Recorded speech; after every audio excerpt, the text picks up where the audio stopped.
And Reagan took the paper and was going to present it to Gorbachev. So he left the room. We knew that it was going to be a big moment in his life. We knew it was going to be a big moment in our lives. We knew it was going to be a big moment in the life of the country. And so we said, good luck, Mr. President. Good luck, Mr. President. And so he walked out, and we all stood there, kind of dumbfounded and tranced because of such a big moment it was. This is Cold War Conversations. If you're new here, you've come to the right place to listen to first-hand Cold War history accounts. Make sure you don't miss out on future episodes by following us in your podcast app or joining our emailing list at coldwarconversations.com.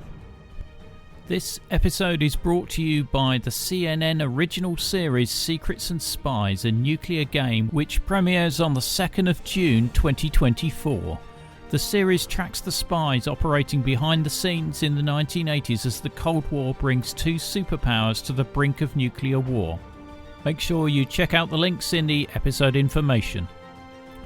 This razor-sharp series examines the tenuousness of global geopolitics during the Cold War and features my guest, Ken Adelman, who served as the director of the US Arms Control and Disarmament Agency for nearly 5 years during the Reagan administration. In our episode, Ken places you face to face with the Soviets during the tense nuclear arms negotiations at the 1987 Reykjavik Summit between President Reagan and Soviet leader Mikhail Gorbachev. Planned as a short gathering, it developed into major international issues and the possibility of eliminating all nuclear weapons. I'm delighted to welcome Ken Adelman to our Cold War conversation. Ken, can you tell me about your first meeting with President Reagan? Yes, it happened during the campaign of 1980. He was running against then President Jimmy Carter. And he established a National Security Foreign Policy Advisory Committee and asked me to serve on that. Although he did not know me personally, there were a number of articles I had written, opinion pieces for the Wall Street Journal, and he sent little notes saying he enjoyed this and he read that with interest. It's kind of flattering to me because he was running for president. And then at a first meeting with him during the campaign, that he was there and he was kind of charming. He's always charming and smiling and gracious to everybody there. And he started meandering, to tell you the truth, his thoughts, asked for our thoughts. And then he meandered on his thoughts, saying, that he thought that someday the Cold War would end. He thought that it could be sooner rather than later. He thought that the Soviets were spending way more than they could afford to spend. But these kind of thoughts, I thought to myself, someone like me who knew the subject a lot better than Ronald Reagan, knew the history a lot better than Ronald Reagan, I thought they were kind of pie in the sky, to tell you the truth, that the Cold War was there and was here to stay forever and ever as we look out. It was a fact of life, and it was going to be a fact of life for our children, our grandchildren, and hitherto, thereafter. And secondly, that we didn't know exactly how much the Soviets were spending on defense, and Reagan was quite sure that they were spending too much and they couldn't afford to. As it turned out, he was right, and I was just dead wrong. And we could see that in the 8 years of his presidency. In March 1983, he announces the Strategic Defense Initiative. How much of that was a surprise to you? Love the mug, by the way. Thank you. It's the mug was from the Ronald Reagan Presidential Library. There it is. See, I have it right wow. for you. The Strategic Defense Initiative, or SDI program, was a proposed missile defense system intended to protect the United States from attack by ballistic nuclear missiles. It was also derisively nicknamed Star Wars. I was surprised by the March 1983 SDI announcement. It was kind of a bolt out of the blue, and it put strategic defense in the forefront. It absolutely put strategic issues and posture upside down. And it was, an earthquake in strategic thinking. Did I like the idea? Well, I had written an article before that called In Policy Review, saying that this could be an area that would be very productive in the future. And we should really look at it on defense issues because the technology had advanced quite a bit.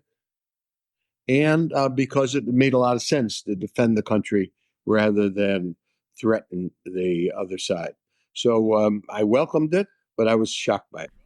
Because the technology was still some distance away from producing That's right. anything. But the point of Reagan's broadcast was this was a research program. And it drove me up the wall, to tell you the truth, when these physicists and the Academy of Atomic Scientists were saying it's impossible. I mean, how unscientific is that? No matter how much you spend on the research, no matter how long the research takes you, something's impossible? I mean, come on. It's fantastic.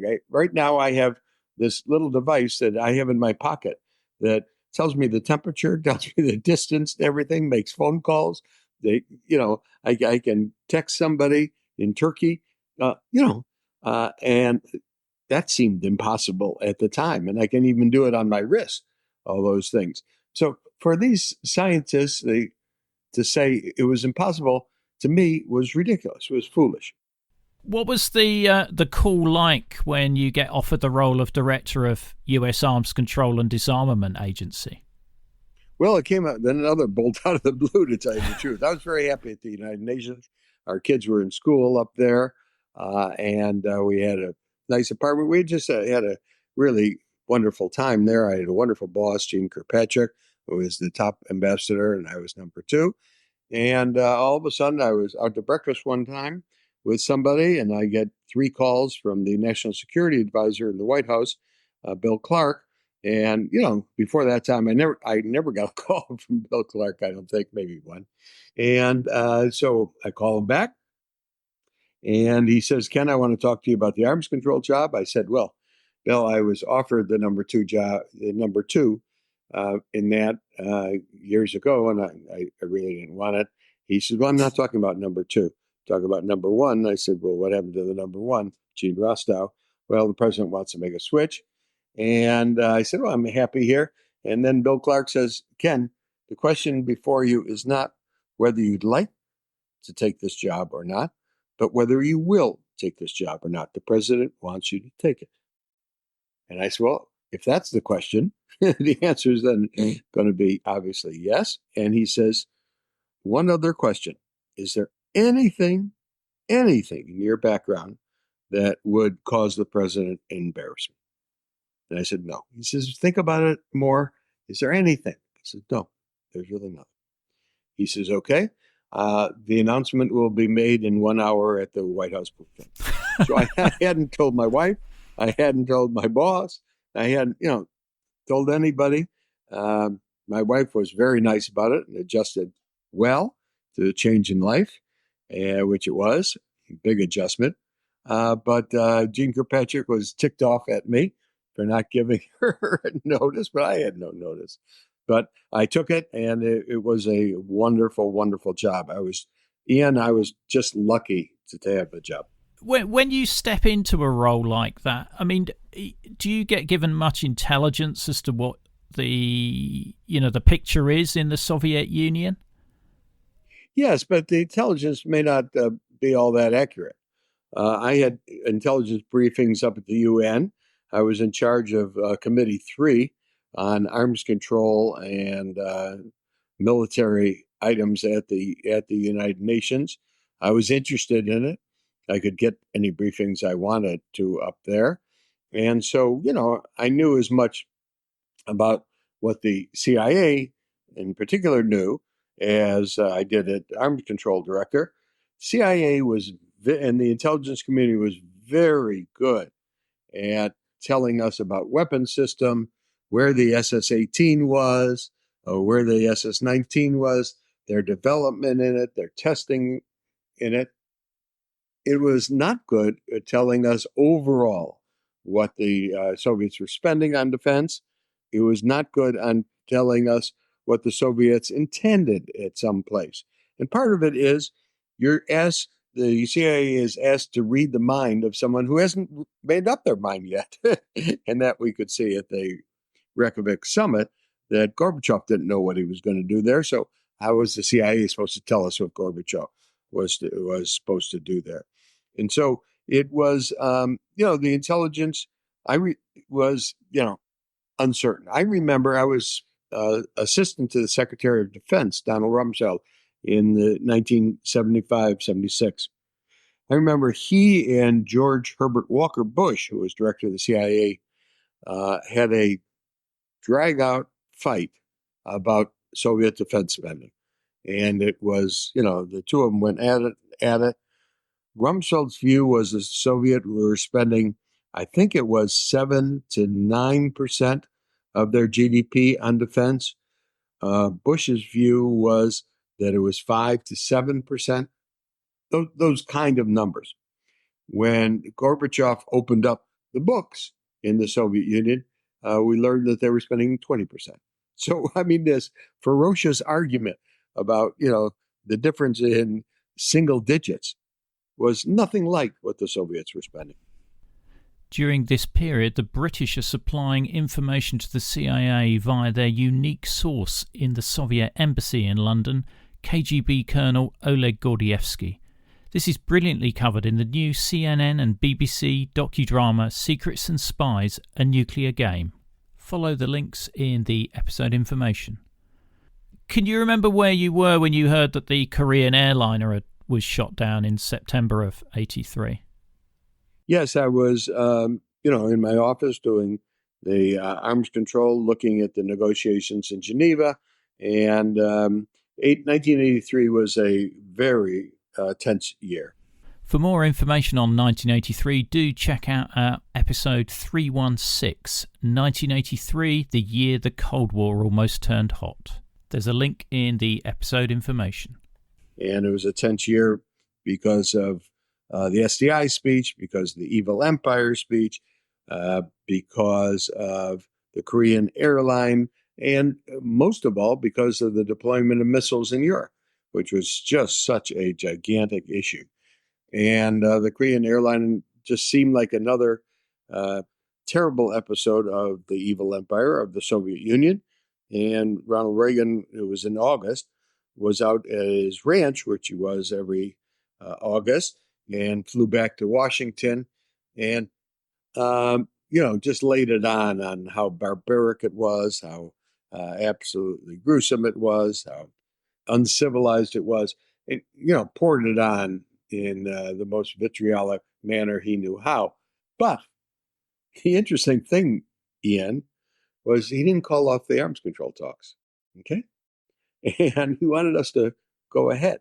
So it may have been a contradiction in Reagan's mind. It may be that their behavior is atrocious, but we want to make progress where we can. But despite calls of all kinds of conservatives to break off all talks with the Soviet Union, including Caspar Weinberger went public on it, Reagan decided not to. And at this point, Andropov is the Soviet leader, and he's paranoid that the US are going to carry out a first strike on the Soviet Union. That is true. And I remember I had an annual breakfast with Robert McNamara, the ex-Secretary of Defense, because our birthdays were the same, June 9th. And he was telling me how the Soviets were absolutely paranoid and thought there was going to be a bolt out of the blue and were, apoplectic about it. I argued against it.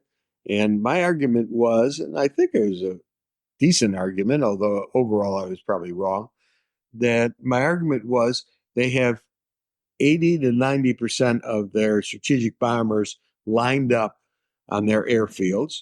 They have 80 to 90% of their ballistic missile submarines in port.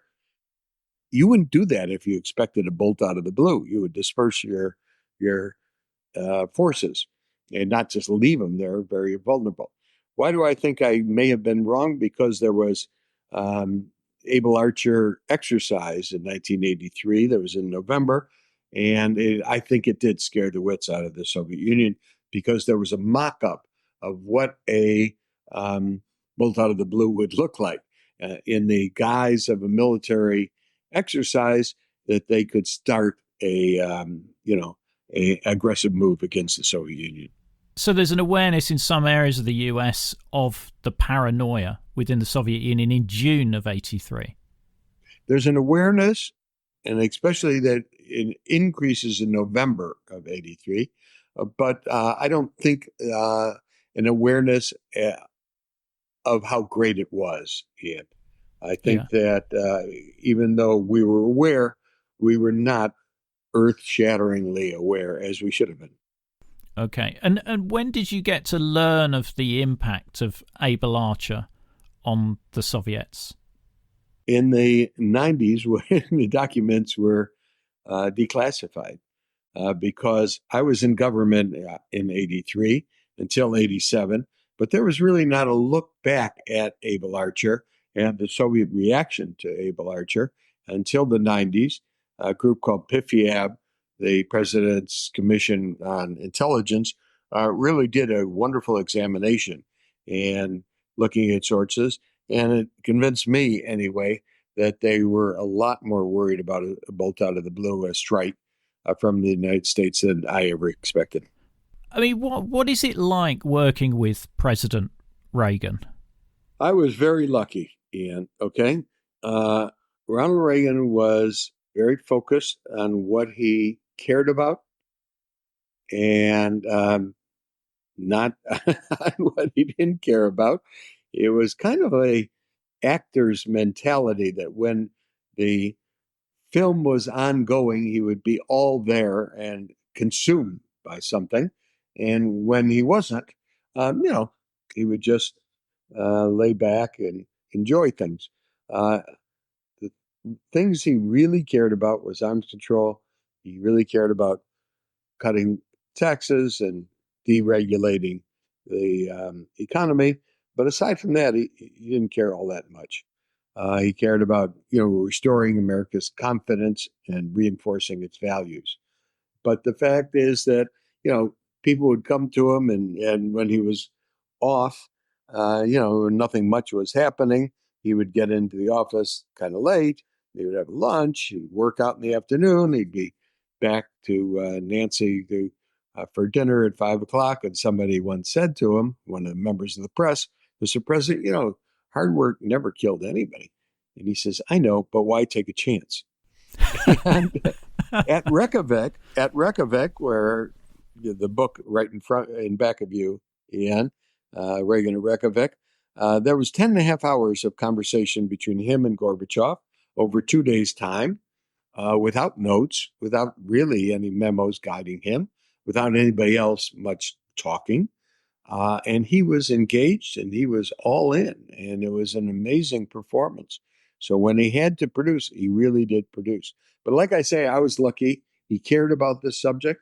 I calculated that from the time I joined the arms control business in April of 1983 till the end of 1983, we had something like 35 to 40 meetings with the president on arms control. No cabinet officer has that many in 8 years with the president. So, I just hit it right. Presumably he wasn't involved in the detail. He's big picture. Big picture, but a lot of interest in it. And so we wanted to find out what's happening and what could happen. And and he knew what he knew and what he didn't know. What we expected before coming into Reykjavik, we had done the summit before that in November of 1985, but that was a lot of ceremony and very little substance.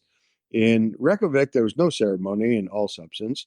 And we expected that here's Ronald Reagan, one generation older than Gorbachev, Gorbachev so sharp, so with it. Reagan kind of, aging and doddering as we thought. And that Gorbachev was going to run circles around the old man. Fact is, not only what Reagan told us during the breaks at Reykjavik, but you look at the notes, both Russian notes and American notes of the Reykjavik Summit, and you can compare the two sets of notes. Gorbachev didn't know much more than Ronald Reagan at all. In fact, they both knew about the same. Schultz, Secretary of State, Shevardnadze, Foreign Minister of the Soviet Union, they didn't come up with anything more knowledgeable than the two of them. So there was no intellectual gap at all. There was no knowledge gap that from the notes, and so it was it defied expectations from those four. I mean, it's interesting you saying that that he continued the arms negotiation talks even after the shooting down of the Korean airliner and the other tensions going on there. When did he sort of change his view on the Soviets, and why did he do that in terms of actually meeting with the leaders face to face? He didn't change at all. He was dying to meet with the Soviet leader. And they, as he said, for the first 3 years he was in office, or the first 5 years he was in office, the press asked him, why aren't you meeting with the Soviet leader? You're the first since James Polk or somebody as president not to meet with the Soviet leader. And he had been, when Reagan came into office, Brezhnev was there. And then Brezhnev died, and he was replaced with Andropov, and head of the KGB. And then Andropov died, and Chernenko took over. And Chernenko's kidney failed him, and so he died. And we were very good friends with the Italian ambassador. And he told me, he says, Ken, I'm back off to Moscow for the state funeral of Chernenko. And I says, why are you going? And he says, well, I bought tickets to the entire series. And so when Reagan was asked, why don't you meet with the Soviet Union? Mondale in 1984 in the campaign really hammered him on the point. Reagan said, well, they keep dying on me. That's why.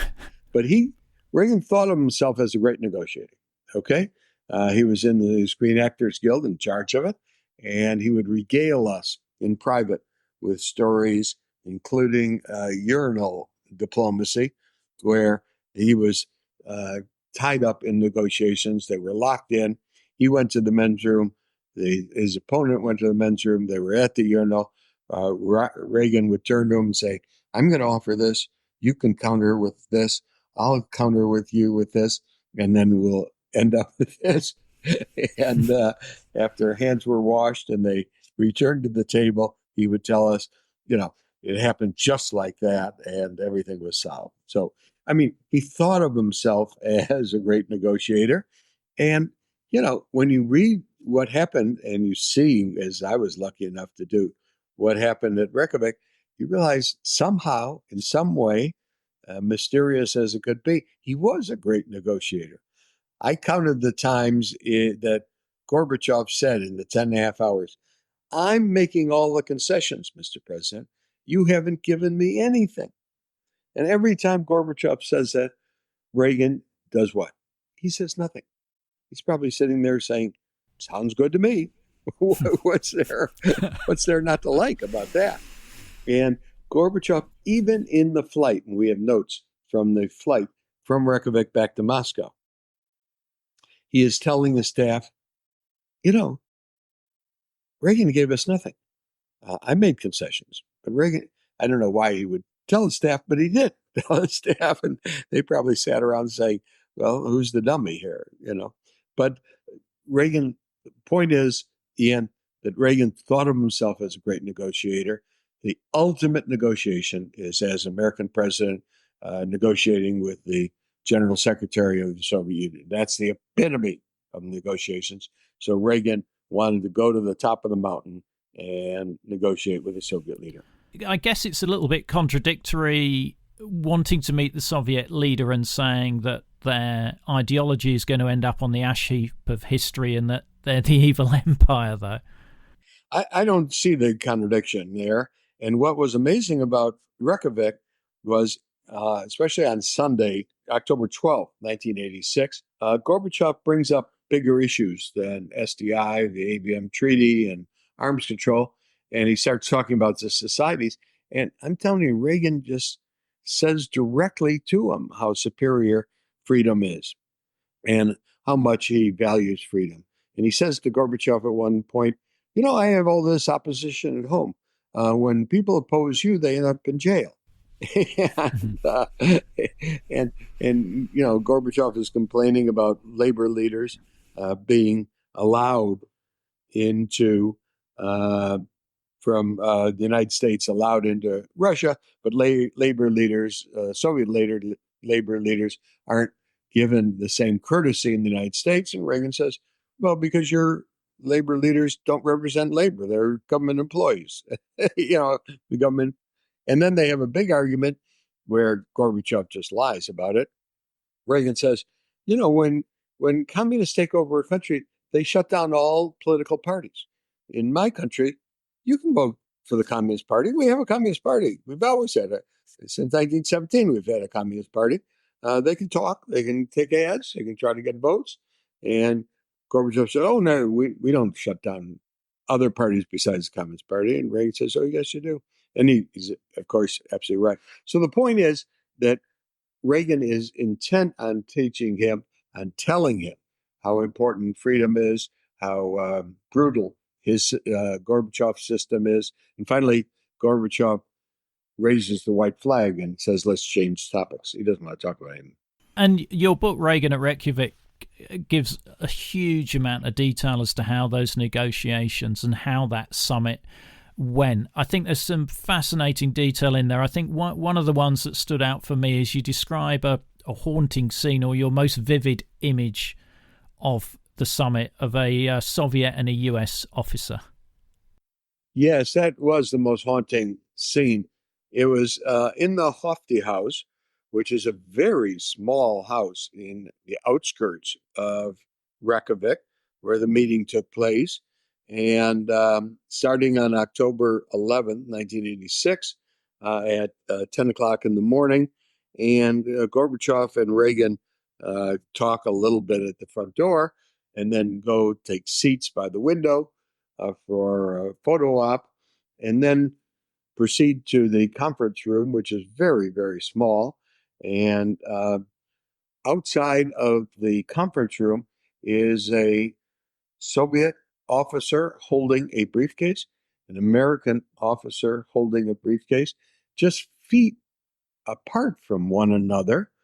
In that briefcase is what we call the football, the nuclear football, all the codes to blow up the other country. And the Soviet, in his officer, in his briefcase, has all the codes for the Soviet Union to launch a nuclear strike against the United States.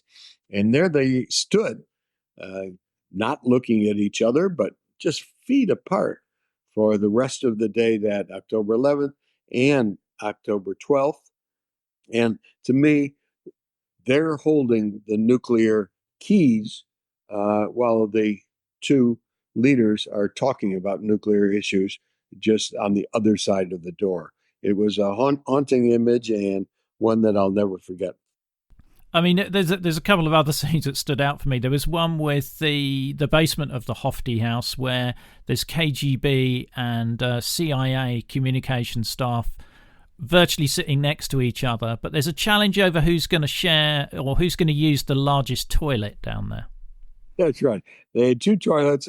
One was a real small shed, and the other was a bathroom. And when they were setting up shop, and you're absolutely right, Ian, the KGB had one half of the basement, the CIA had the other half of the basement. They were setting up all this communication gear that you would need to communicate with the forces around the world and with the intelligence operatives. I'm sure that had anybody come up with a photo of the Soviet equipment, before Reykjavik, they could have gotten $1 million from the CIA.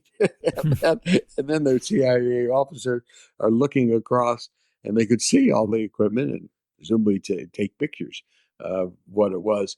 But they had the 2 bathrooms, and both of them wanted the nice bathroom. And the housekeeper of the Hofty house, kind of a janitor, was trying to mediate, but he wasn't used to mediating between the 2 superpowers, and especially on something as tender as rights to the loo. And so finally the KGB head said, let's just play it by ear. Let's just leave it and see what happens. And we don't have to divide up the bathrooms. And so I always said that, the intelligence services around the world operate on a need-to-know basis.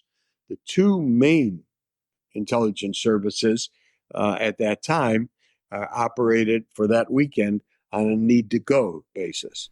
And that's how they operate. You must, you get some of these one-liners off Reagan. Well, no, that one I made up myself. I don't think Reagan thought about the basement or ever went to the basement or had any idea what was happening elsewhere in the house. He was busy. Incredibly busy. And after that first day, you go to the US Embassy to have a discussion, but the conference room is somewhat limited. Yes, that was in the bubble. Oh, no, a bubble is a room within a room that is wrapped with all kinds of security measures, including kind of aluminum foil, and with rubber on the bottom of it so that there's absolutely no way to penetrate what happens in the bubble. We had a bubble in Geneva that was large enough for 25 of us sitting around a conference table to talk about the arms control negotiations around that in the bubble. The bubble in Reykjavik was the smallest bubble ever made because nothing happened in Reykjavik ever, and nothing classified especially happened in Reykjavik. So there were 4 little chairs side by side, and on one side, and 4 little chairs on the other. And there was a big vault-like handle to seal in at the bubble. So after the first morning, George Shultz, Secretary of State, asked me to come to the bubble, and there it was with the Chief of Staff of the White House, Don Reagan, Secretary of State, the National Security Advisor, and all of us were there, crammed shoulder to shoulder, knees to knees in this little space. And Shultz was telling us about what happened the first morning. And all of a sudden, the vault-like turn and the Secret Service, gigantic guy, calls in the President of the United States. So we did what everybody does. We stood up. Now we were belly to belly and chest to chest and shoulder to shoulder. The president comes in. And while I was, not exactly chopped liver, I was not at the head of this food chain in the bubble. And so I said, right here, Mr. President, just sit right here. And I showed him my chair. Ronald Reagan thanked me. And, he was a big guy and kind of aimed for that little chair and hit it. And I decided if I was going to stay in the bubble, and I decided I was going to stay in the bubble, I better do something very quickly. So I hit the floor.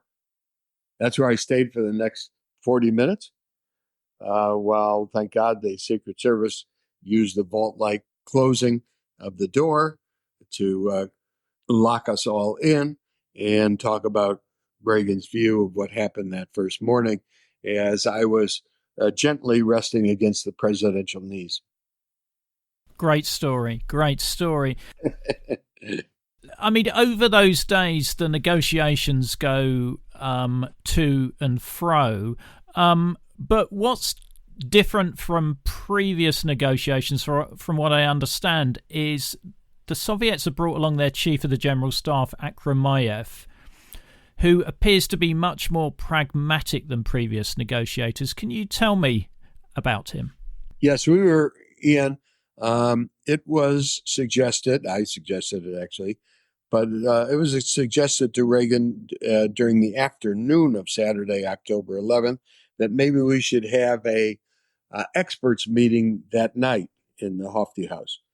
And Reagan thought it was a fine idea because he wasn't interested in going into the particulars, and proposed it to Gorbachev. By the time he proposed it, Gorbachev was sick of experts, and he complained to Reagan, and he was right in a sense, that the experts had produced nothing in Geneva all this time, and why in the hell would you give it to these guys who were, useless to produce anything? And he was right. For 7 years, we had been negotiating on these issues in Geneva without many results to show for it, without any, really, to tell the truth. Anyway, Gorbachev finally came around at the end of the afternoon, and we expected him to have Viktor Karpov, as his representative because he was the main Soviet negotiator, and he was, a guy who drove us all absolutely crazy with his propaganda, constant.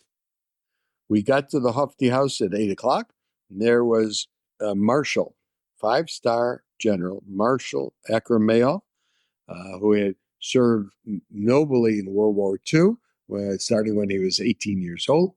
And by that time, he was in his 20s, and had been on a road to Stalingrad that had, in the weather, had dipped down to 18 degrees below zero, but he didn't go into a building for 18 months because he was told to guard that road. Anyway, a story we heard from him firsthand during our negotiations, or a dinner of our negotiations in Geneva later on.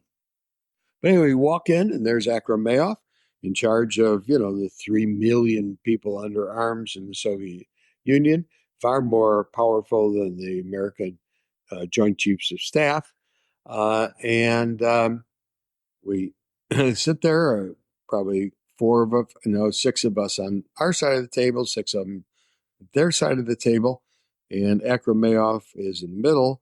And after the, launching of the talks that night, Karpov, right to his left, starts giving his propaganda points that he did a million times and drove us up the wall. Akramayov looks at him, puts his hand on Karpov's arm, and Karpov kind of goes quieter and quieter and just stops. And Akramayov turns to us and he says, "Okay, where were we?" He just let it be known that he was going to put up with that. And a few other times, people would erupt on the Soviet side. He would give them his 5-star stare, and that would be the end of it. He said, you guys are diplomats, I'm a soldier, and we like to get things done. So let's see what we can get done. And what he got done that night, as I said, it started at 8 o'clock. It ended at 6:20 in the morning. I reported in the bubble to Ronald Reagan at 8 o'clock that we had accomplished more that night than we had in 7 years of negotiations with the Soviets prior to that time.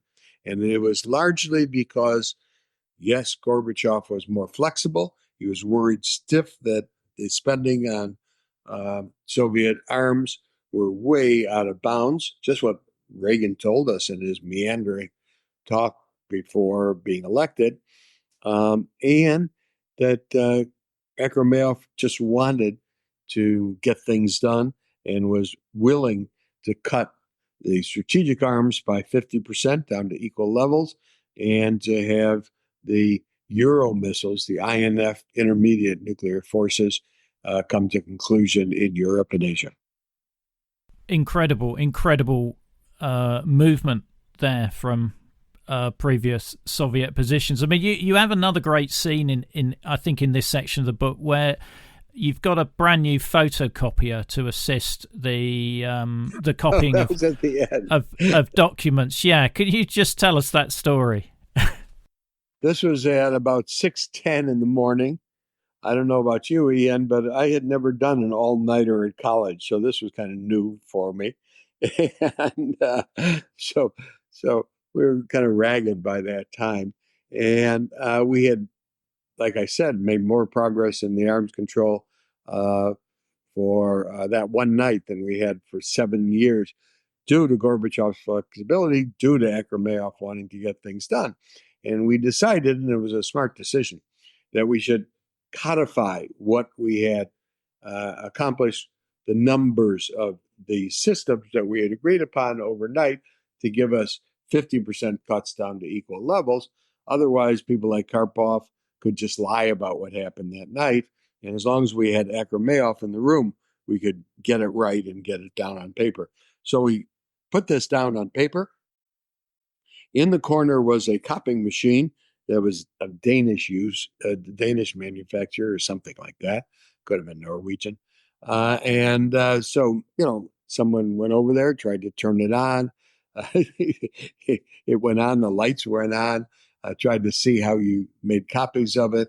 And there was a lot of banging. The Soviet colonel came over and banged on the copy machine with us. We all banged together. We pulled levers. We unplugged and plugged.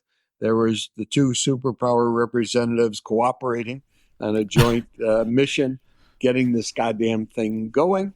And with all the kicking and screaming and pulling and twisting of knobs, all that we had done for a minute after minute, we said, who in the hell knows how this thing works? And all of a sudden, a Soviet at the table in back of us, not in the corner with the copy machine, but back at the table, just 4 feet away or something, takes out a piece of carbon paper and holds it up, and he says, "Soviet high tech." So we used the carbon paper to write down and make copies of what we had agreed to in the night. Brilliant. So many great stories like that in the book. Now, the rhythm that you're having here is Reagan and Gorbachev are meeting during the day. Then you're getting a briefing in the evening, and then you're negotiating at night. So during the day, you're sleeping, or are you? No, what happened was we were getting briefings from Reagan during the day. So we're in the parlor on the second floor of the Hofty house. Reagan comes from the first floor to the second floor. Well, after the first session, we were in the bubble together. So he's telling us for about 40 minutes exactly what happened on that first session. After that, he would come up and tell us. But Ronald Reagan was never that precise on the details, like not at all. And so he'd give us a general feeling of what had happened. Schultz was a little better at saying specifics, what had happened, but he wasn't great at it either. So we get these kind of little briefings between their sessions. Otherwise, we're sitting there and just waiting for something to happen. At one point, I asked a driver to take me out and show me something of the city, so I wasn't totally ignorant of what was happening in Reykjavik. So the answer was not much, to tell you the truth. Then starting at 8 o'clock on Saturday night, we were, at the Hofty house. And that whole evening till 6:20 in the morning, that was very active. Sunday morning, we were, back to our lounge. Reagan talked to us some. Sunday afternoon, it went into overtime when a summit had never gone into overtime. We were on the second floor. And I remember one of the scenes, Ian, that I most remember from the weekend was that Gorbachev had, by this time, we were trading papers back and forth with our perspectives, our different policies. And it was at 4 o'clock or 3:30 on Sunday afternoon. And the summit was supposed to be over at noon, but this was 3:30. Reagan came up. He sat in the corner. He said, this is going to be the last session I do because Nancy's expecting me home for dinner. I told her I'd be home for dinner. And I said, well, Mr. President, she's going to know where you are. It's not that she thinks you're up to no good.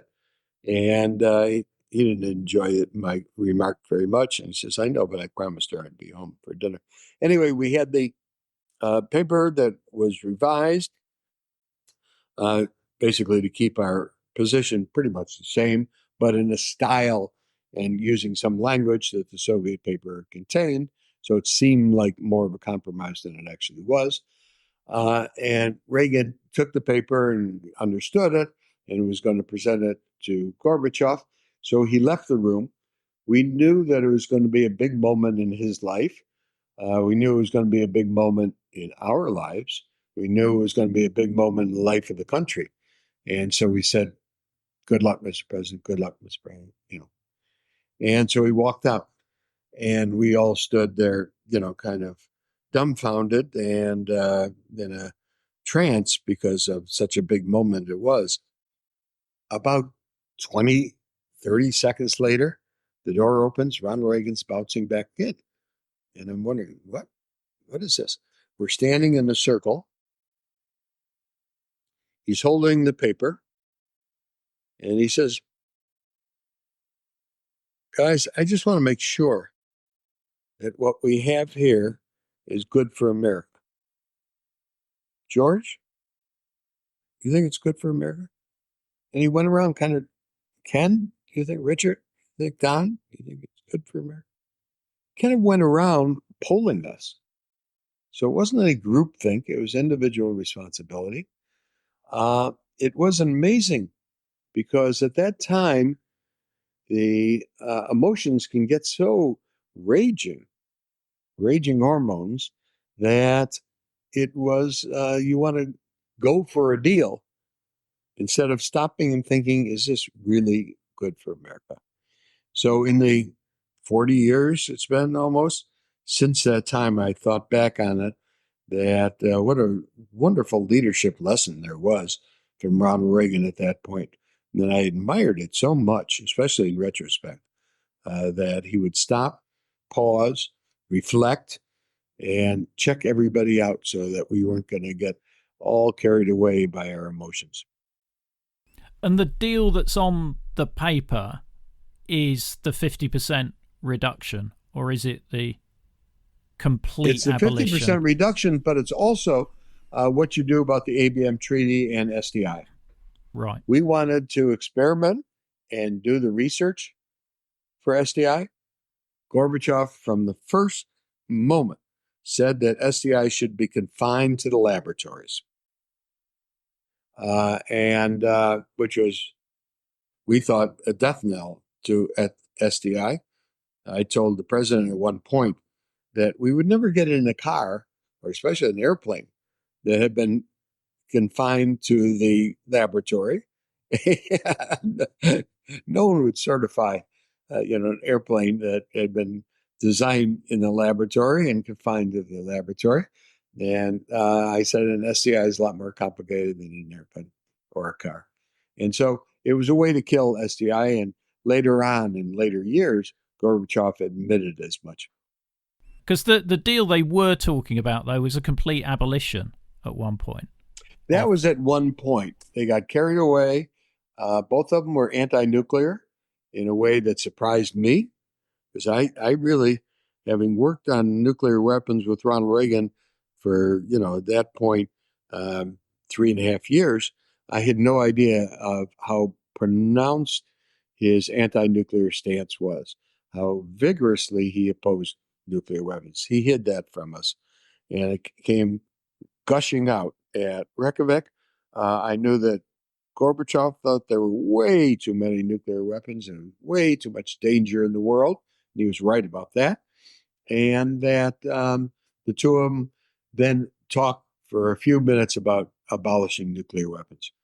Yeah, because that's the sort of headline that comes away in some ways from Reykjavik, that there was a failure to do that ultimate deal. That was one of the headlines. There was another headline that SDI sank the summit, as the cover of Time magazine said, but that wasn't true. It was Gorbachev's tying SDI to the deep nuclear cuts that sank the summit. And so there were various headlines, but the overall headlines, Ian, was that Reykjavik was a failure. Okay? That they did not agree to a communique at the end. They did not click their champagne glasses at the end. They did not give a big handshake and smiles and promise to continue on at the end. None of that happened. Reagan glared at Gorbachev. He was furious about the ending of it. Gorbachev walked him out of the house to the president's car, and he stood there. He's trying to be nice to Reagan and says, well, Mr. President, I don't know what else I could have done. And Reagan just jabbed his finger in Gorbachev's chest. He says, well, you could have said yes, and then just goes into his car. And we were with the president in the embassy, 3 minutes later. Reykjavik's a very small place. And there was no talking to Reagan. He was pacing back and forth. And when he was upset, his Irish blood would flow to his face. And we knew to just stay away. And he was furious.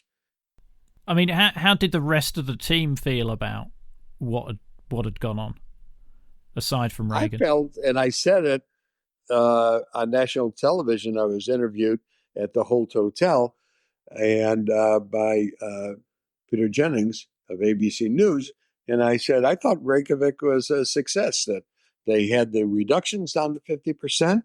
That we had made more progress than we had in 7 years. That the Soviet General Secretary had signed off on that. The head of the armed forces, Marshal Akrameyev, had signed off on this. And when we resume arms control, we're going to resume it on the basis of what we had done in Reykjavik.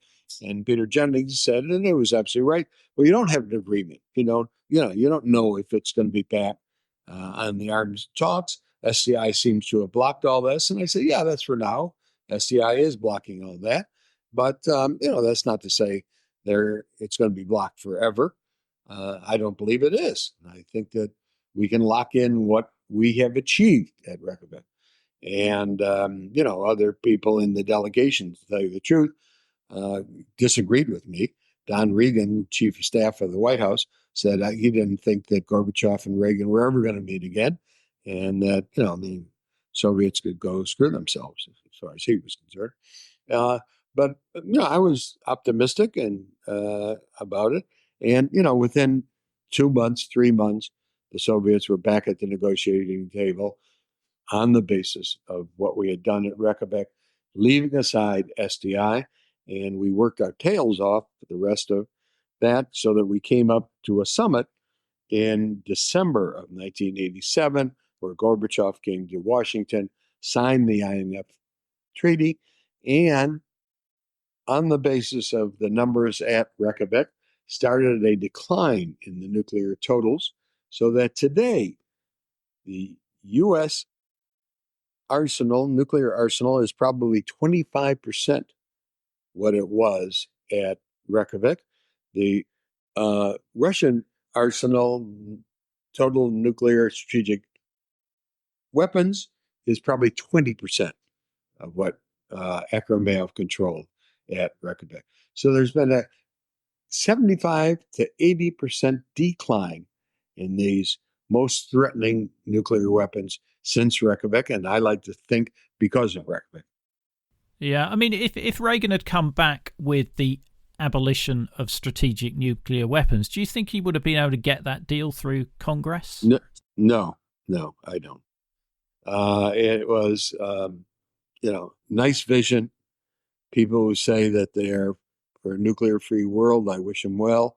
It would be a better world, but it's just impossible to think how you can unlearn something like making nuclear weapons, how you could make sure that those countries, now there are 6 that have nuclear weapons, can hide a few of them. Seems to me, eminently possible. And so the idea of a world without nuclear weapons is a very nice goal, realizing it's unrealistic. Yeah, I mean, did you have moments when you're negotiating with the Soviets and they say something is untrue, but you can't reveal the source of your knowledge that it's untrue? The answer is no, because I always revealed that I thought it was untrue what they were saying.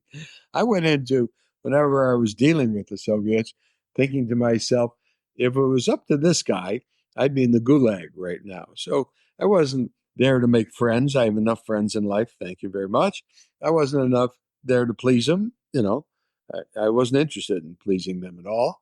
I was always courteous. I was always, polite to them. But I wasn't interested in getting buddy buddy.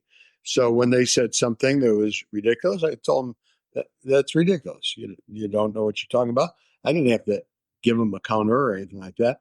There was one interesting time in Salt One. This was before my time in the arms control business, but I was interested in this time where the U.S. negotiator in Salt One said, I want to go over the totals of the U.S. arsenal in these categories. I think there were SS-16s at that time, 17, something like that, and our totals. So he gave the U.S. totals, and then he says, and here are the Soviet totals of light missiles. When he started to do that, the head of the Soviet delegation interrupted. He said he wanted a break. And so our head negotiator said, okay, I don't know what's going on, but okay, you got a break. The Soviet negotiator went up to him, the American, and said, would you please stop giving those totals? Members of my delegation are not cleared to hear those numbers. What he was talking about is the number of Soviet systems. Wow. they were not cleared. They could be cleared to hear the American totals. That was fine, but they were not cleared to hear the Soviet totals. Wow. I mean, in your book, you describe a moment where I think Reagan and Gorbachev are still chatting, but you are in close proximity to the Soviet delegation, and you're effectively having small talk. You mentioned, actually having a personal chat with Akramayev. That must have been really strange, being in that situation. It was really strange. And it was unprecedented. And Reykjavik paved the way. We had spent the night on Saturday night, October 11th. Then in the morning, the American parlor was in one end of the Reykjavik, the Hofty House, the Soviet parlor in the other. And we started meeting in the middle while the two leaders were downstairs in the small conference room. Akramayev was there, the Reagan was there. And we were chatting about our daughters. We were chatting about hobbies. We were chatting. I went over to Akramayev and talked about, tried to get some of his World War II stories. He told me he had two daughters. I have two daughters. Talk about the challenges of that. It was an amazing thing because they were not just run-of-the-mill Soviet diplomats that come to your embassy for the hors d'oeuvres and leave thereafter. But these are the people running the Kremlin. And for example, the American ambassador at the time had been in Moscow, I think, for 5 years, something like that. Could have been 4 years, and had never met Akramayev. Okay, couldn't get an appointment with him. And there he was, just chatting up whoever came up to him. So it was a new chapter in U.S.-Soviet relations, I like to think, and one that was more human than previous chapters. They were real people, and we had real conversations, and it wasn't all grim and unpleasant on nuclear weapons. It was about our personal lives, and it was remarkable, and I very much cherish it. Incredible scene. Now, in the book, you say that Reykjavik really was the event that effectively ended the Cold War. It was a key moment that created the circumstances to end the Cold War.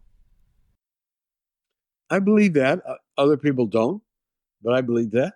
And I believe that it was because Gorbachev learned that in no way was Reagan going to give up SDI, even though he had laid out all these goodies of deep nuclear cuts in exchange for SDI. That Gorbachev was giving him a deal that he could not refuse, and Reagan refused, and he would not take a deal that excluded SDI. So what happens? After Reykjavik, Gorbachev, who was on the reform path at that time, so his reforms didn't start after Reykjavik, but they vastly accelerated after Reykjavik. 2 months after the Reykjavik, he calls not a party conference, but a party congress, which had not been convened since Stalin's time, early in Stalin's time, like 1926 or something, to tell all the party leaders in an emphatic way that reforms had to charge ahead. This was glasnost and perestroika. Glasnost, opening up the closed pages of our past, taking the shackles off political rights, and perestroika, changing the economic system of the Soviet Union. Once those reforms were vastly accelerated, with the idea in Gorbachev's head that he was going to have communism with a human face. But communism can't have a human face and be communist. So once those reforms were underway, all hell broke loose in the Soviet Union, and the end of the Soviet Union was in sight. That's my thesis, that without SDI, that would not have happened. Now, other people say, to give them their due, that the Soviet Union was in such financial trouble and so bankrupt that, the empire had to collapse. And I always think, well, why does it have to collapse? We are now in what, the 50th year of the Kim dynasty in North Korea, where people are eating bark and grass, and the population there has been, and there's been no collapse of that system. It's been since 1959 that Cuba has been a communist system, that very poor, and there's no collapse of this. In Gibbon's book, The Rise and Fall of the Roman Empire, he says at one point, and this inevitable result of the decline of the Soviet Union just took 300 years. And so, I don't see that argument why a empire that is in economic trouble and even more economic trouble would have to collapse. Can you remember where you were when you heard the Berlin Wall had opened? Yes, that's also in the book. But thank you for asking. I was going over to a nuclear conference in Budapest, and I was walking around in the square that had a gigantic monument to the Soviet troops that came to liberate Hungary in World War II, and would later have a big statue of Ronald Reagan that acknowledged he helped liberate the Hungarians from those Soviet liberators of World War II. But I had a time to see the Hungarian deputy foreign minister, who was a colleague of mine at the United Nations. So we were going to have lunch together. I got to his office, and he stood there. He says, "What do you think of the news, Ken?" I had been in flight from Dulles Airport to Budapest. What news? He says, the wall fell. And he sat down and he couldn't talk. I said, what happened? Tell me again. I couldn't process it very well. And we had our lunch. He told me about how he thought of his father, that his father was part of a wasted generation, a lawyer that couldn't practice because it was a lawless society, a religious man that couldn't have his faith because it was a godless society, a man who wasted all of his talents. But now his son, his grandchildren could, prosper. And did you think that's it? That's the end of the Soviet Union when the wall opened? No, I thought that was the end of the Warsaw Pact, but I did not think it was the end of the Soviet Union. Don't miss the episode extras such as videos, photos and other content. Just look for the link in the podcast information. The podcast wouldn't exist without the generous support of our financial supporters, and I'd like to thank one and all of them for keeping the podcast on the road. The Cold War conversation continues in our Facebook discussion group. Just search for Cold War Conversations in Facebook. Thanks very much for listening, and see you next week.